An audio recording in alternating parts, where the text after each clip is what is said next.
हाँ, परमानेंट प्रभु ने बना दिया है कि दूसरे के यहाँ का पाओगे तो बढ़िया रहोगे, और अपने घर का पाओगे तो बीमार हो जाओगे। तो हम तो कहते हैं प्रभु ऐसे ही कृपा किए रहो कि सेठ जी लोग खूब बुलाएं, खूब भोजन कराएं चकाचक, और खूब ऐसे कथा करें तो ये शरीर चलता रहे। और अपने घर में बैठ के पाएंगे तो भाई बीमार हो जाते हैं। तो प्रभु ऐसी कृपा कर किए रहना, दूसरे के घर का व्यर्थ में ना खाने के लिए मिले, जब कथा करें तभी खाएं, तभी प्रसाद आपका मिले। प्रभु भोग लगता जाए और मिलता जाए। बोलो जय श्री कृष्ण। हाँ, तो भगवान का ध्यान हमेशा मानसिक भक्ति से करिए, क्योंकि परमात्मा ने कहा है कि अहम सर्वेषु भूतेषु, इसका बेस बंद कर दीजिए भाई, भूतात्मा व्यवस्थितः सदा तमवज्ञाय मां मर्त्यः कुरुते चा विडम्बनम्।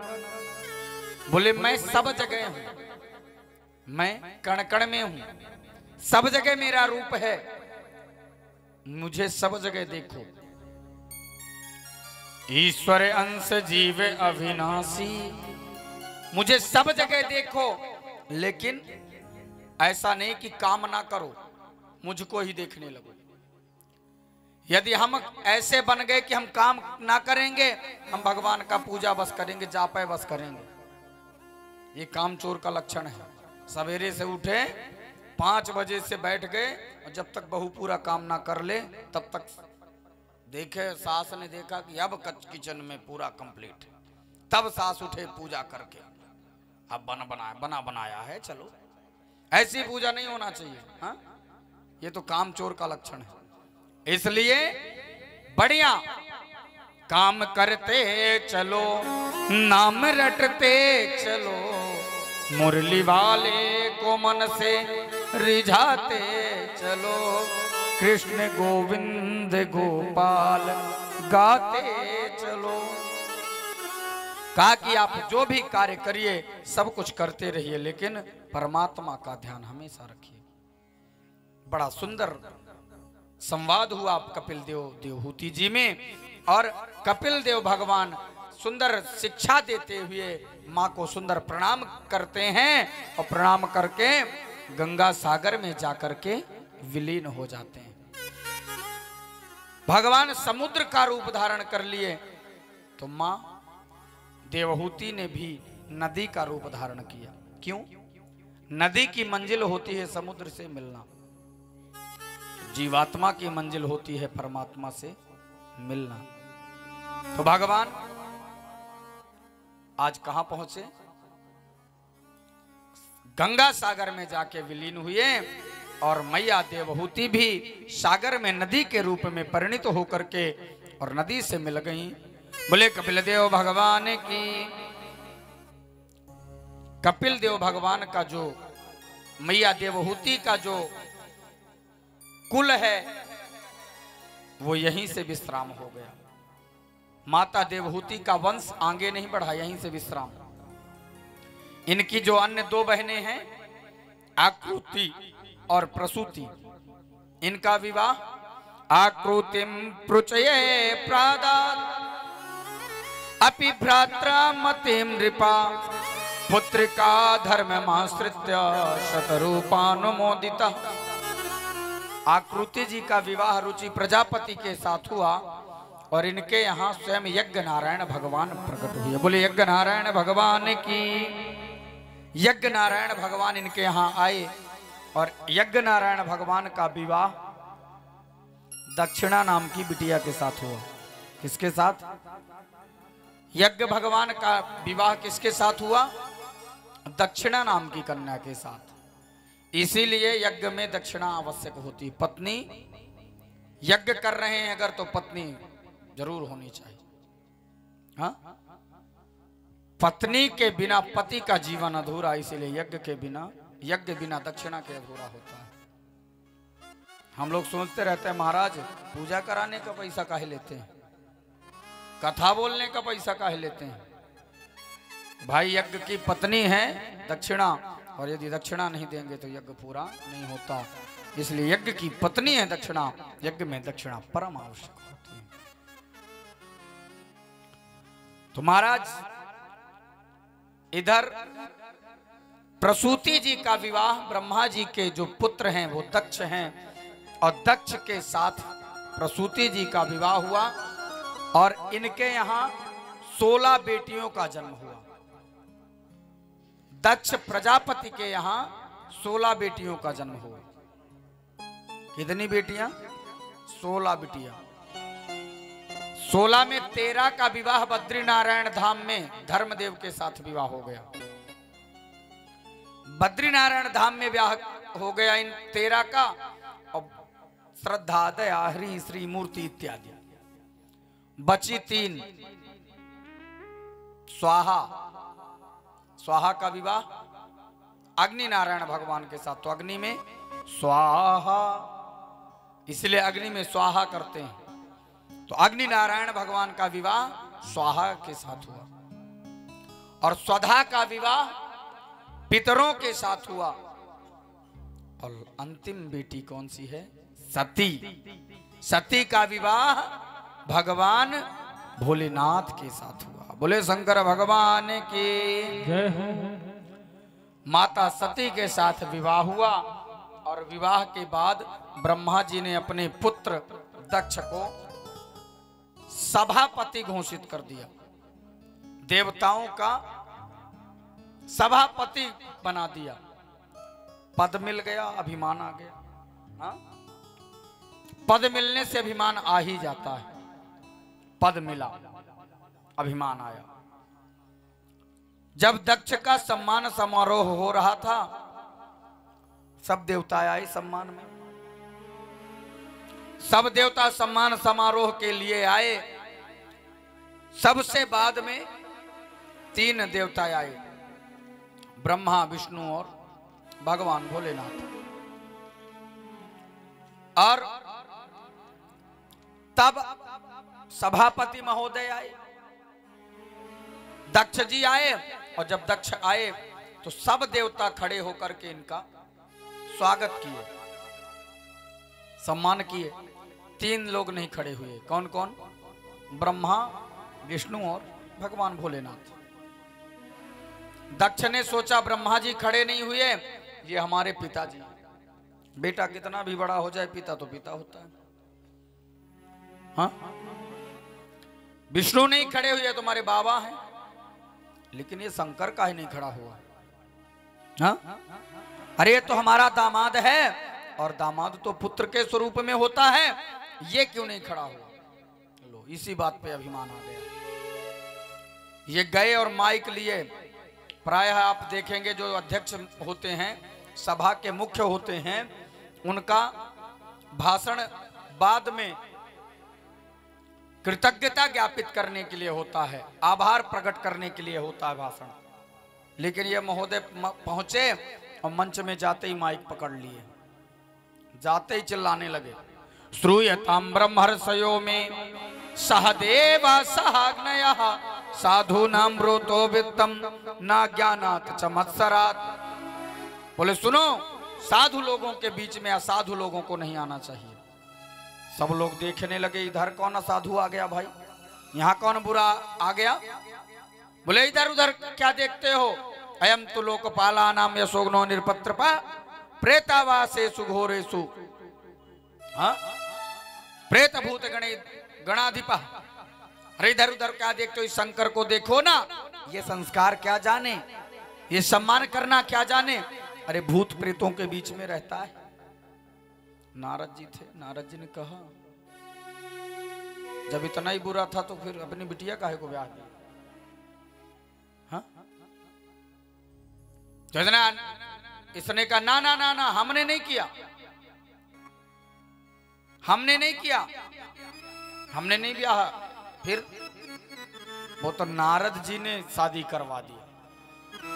हम लोग भी अच्छा कुछ करते हैं तो अपना नाम लगाते हैं, और कुछ गड़बड़ हो गया तो दूसरे का नाम लगा देते हैं। कुछ गड़बड़ हुआ तो भगवान ने बिगाड़ दिया। हाँ? हाँ?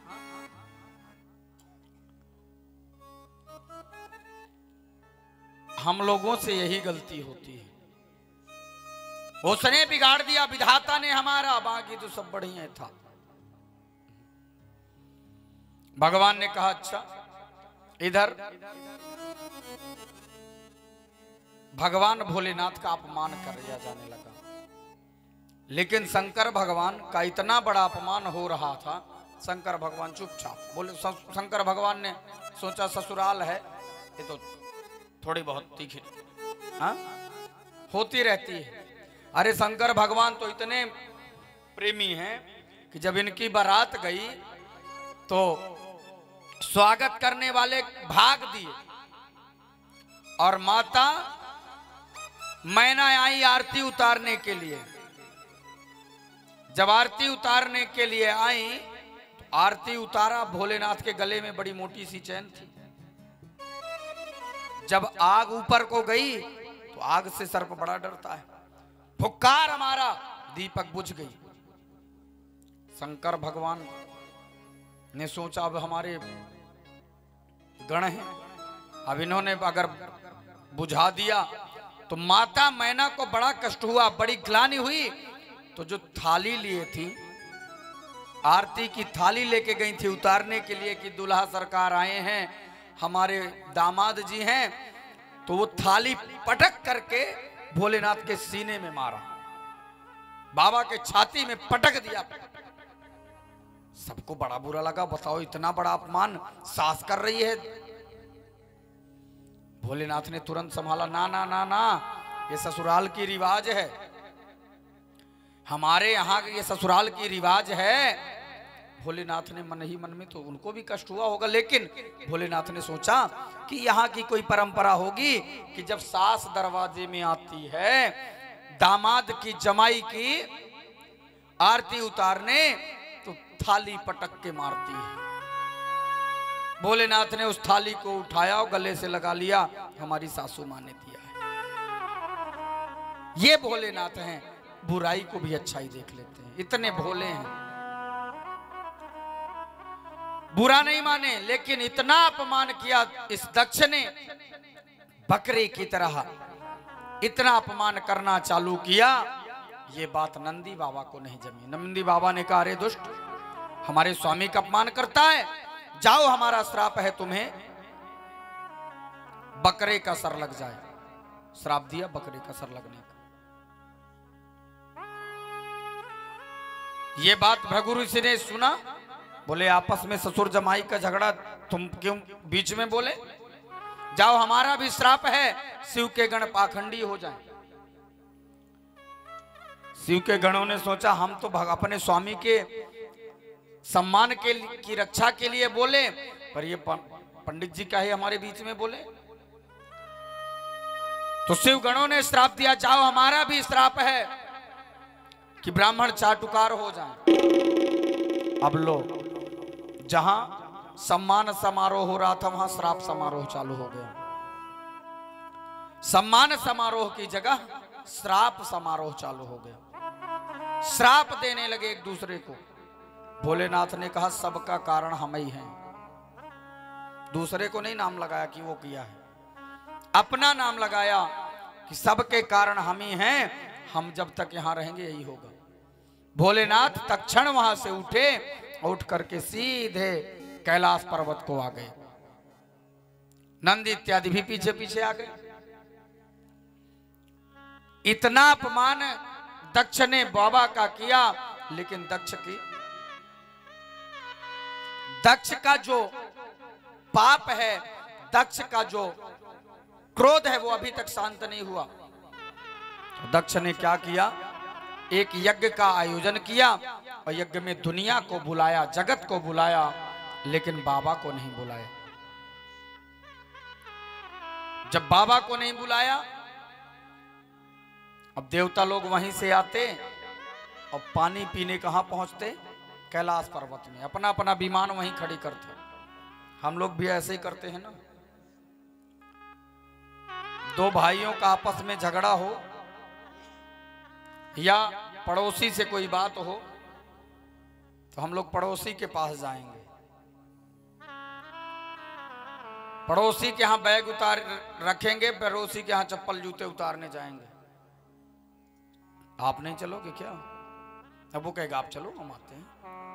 नहीं नहीं, अभी तक वो झगड़ा समाप्त नहीं हुआ क्या? अरे भाई देखो, पड़ोसी साथ देगा और भाई साथ देगा, दुनिया साथ नहीं देती। आपस में जबरदस्ती हम लोग झगड़ा करवा देंगे और उसके यहां जाएंगे। अरे भाई तुम्हारा पड़ोसी तो बड़ा विचित्र है, तुम्हारा भाई तो बड़ा विचित्र है। घर में आग लगे तो भाई जाएगा पहले, दुनिया थोड़ी आएगी। यहां भी यही हालत हुई मैया सती के साथ। माता सती कैलाश में बैठी थी, सब देवता बड़े बड़े आते और आके पूछने लगे कहां जा रहे हैं आप सब लोग? देवताओं ने कहा आपको पता नहीं, आपके पिताजी ने यज्ञ किया है, आपके पिताजी ने यज्ञ किया, आपको मालूम नहीं क्या? मालूम है, जबकि मैया सती को मालूम नहीं था। पर बेटी इसीलिए श्रेष्ठ होती है, याद रखिए, बेटियां सर्वदा श्रेष्ठ होती हैं। जिस कुल में बेटा होता है वो भाग्यशाली होता है, भाग्य से बेटा होता है और सौभाग्य से बेटियां होती हैं। बेटियां सौभाग्य से, जब जीव के 100 बार भाग्य जागते हैं तब बेटी होती है। बेटा एक कुल की मर्यादा नहीं निभा पाता और बेटियां 2-2 कुलों की मर्यादा को लेकर चलती है। बेटा एक कुल को नहीं तार पाता और बेटियां 2-2 कुलों को तारने का प्रयत्न करती हैं। बेटा एक कुल की सेवा नहीं करता तो बेटियां 2-2 कुलों की सेवा करती हैं। विवाह के पूर्व मातृ पक्ष की और विवाह के बाद ससुराल पक्ष की। महाराज, माता सती एक बेटी हैं और कैसे कह दें कि मेरे पिता ने नहीं बुलाया, तुरंत बेटी बात बदल दी। बुलाया तो है, लेकिन हमारे ये स्वामी जी की जब समाधि खुले तब तो जाएंगे, समाधि खुलेगी तब तो जाएंगे।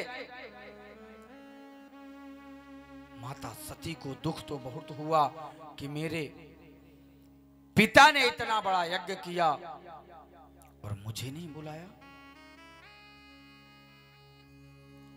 मेरे पिता ने इतना बड़ा यज्ञ किया और मुझे नहीं बुलाया। बेटी को बड़ा दुख हुआ, आखिर क्यों मैं पराई हो गई, पिताजी मुझे क्यों नहीं बुलाए। आज माता सती को बड़ा कष्ट हुआ। कहते थे मेरा मन कहीं एक पल न लगेगा, बिटिया विदा हुई तो ये घर घर न लगेगा। कपड़े कभी गहने कभी सज सामान संजोते, तैयारियां करते थे छुप छुप के थे रोते। जब माता पिता बेटी की शादी करते हैं तो दुनिया भर के सामान, ये भी बेटी को देना है, ये भी देना है, सब इकट्ठा करेंगे और बेटी के सामने तो हंसेंगे, लेकिन जिस बेटी को विदा करना होता है उस बेटी के सामने नहीं, माता पिता छिप के रोया करते हैं। माता पिता छिप के रोते हैं। बेटी का क्या कहना है कि कपड़े कभी गहने कभी सामान संजोते, तैयारियां करते थे छुप छुप के थे रोते। क्या आप कर कर के याद, कर कर के याद अब तो न रोते हो बाबूजी। पिता सोचता है बेटी चली जाएगी तो उसकी बड़ी याद आएगी। तो बेटी ससुराल जाने के बाद एक प्रश्न करती है, पत्र लिखती है, पिताजी कर कर करके याद अब तो न रोते हो बाबूजी, न सोती हो बाबूजी, क्या याद मेरी आती नहीं। कैसी परंपरा है ये, कैसा विधान है। बेटी कहती है कि ये कैसी परंपरा उसने बनाया कि एक ही कुल से, एक ही गर्भ से बेटे और बेटी को जन्माया, लेकिन एक को कैसे पराया बताया। बेटी कहती है कर कर के याद अब तो न रोते हो बाबूजी, न सोते हो बाबूजी, क्या याद मेरी आती नहीं। कैसी परंपरा है ये, कैसा विधान है। पापा बताना मेरा कौन सा जहान है। आधा यहाँ आधा वहां, जीवन है अधूरा। पीहर मेरा पुराना, ससुराल है पूरा। बेटी कहती है ना तो मैं ससुराल की रही, ना मेरा अधिकार ससुराल में है, ना मेरा अधिकार मायके में है। बेटी का दुख है, बेटी कष्ट से अपने पूछ रही है। बेटी के शब्द हैं, आप सब बेटी हैं। क्या कहती है कि आधा यहाँ आधा वहां, जीवन है अधूरा। पीहर मेरा पुराना, ससुराल है पूरा। क्या आपका भी प्यार अधूरा है बाबूजी, न पूरा है बाबूजी, क्या याद मेरी आती नहीं। सच बात पूछते हूँ बताना न बाबूजी, छिपाना न बाबूजी, क्या याद मेरी आती नहीं।